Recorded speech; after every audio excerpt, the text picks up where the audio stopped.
Mahlatse, good morning. What are the latest developments there this morning?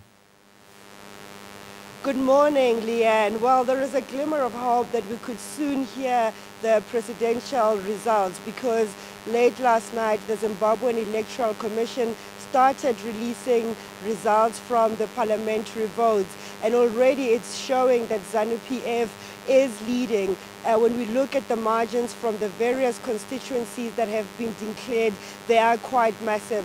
At the moment, they are predicting that with those results declared, ZANU-PF has 52, much higher than the MDC. Of course, today the focus will also be on the two regional bodies, SADC and the African Union.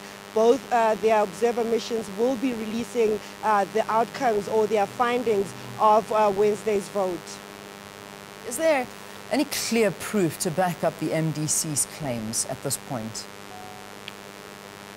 That is the criticism that has been leveled against the MDC, that they have not been able to substantiate their allegations. We heard from Morgan Tsvangirai, the president of the party, saying that they will not accept these results because they were marred by what he's calling legal and administrative violations.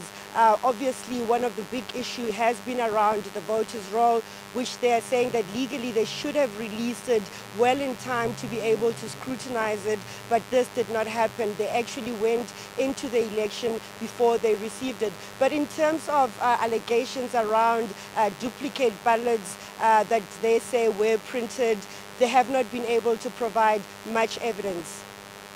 Also, some election observers in the country not happy with the situation either, some calling it not a fair election. However, the AU on the outset saying it looked like a fair election. I mean, it's quite differing views at this point. What is the sense amongst the people?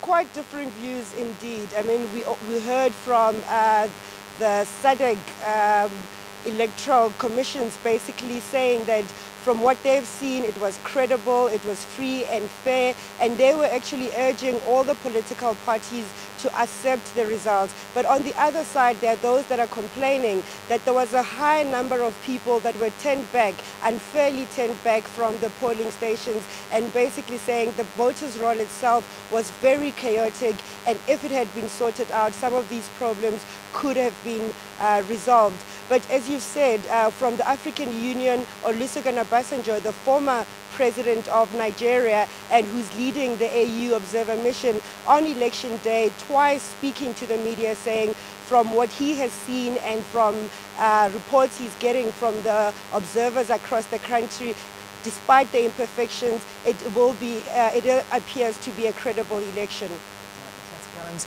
talking to us from Harare. We will catch up with you a little bit later on.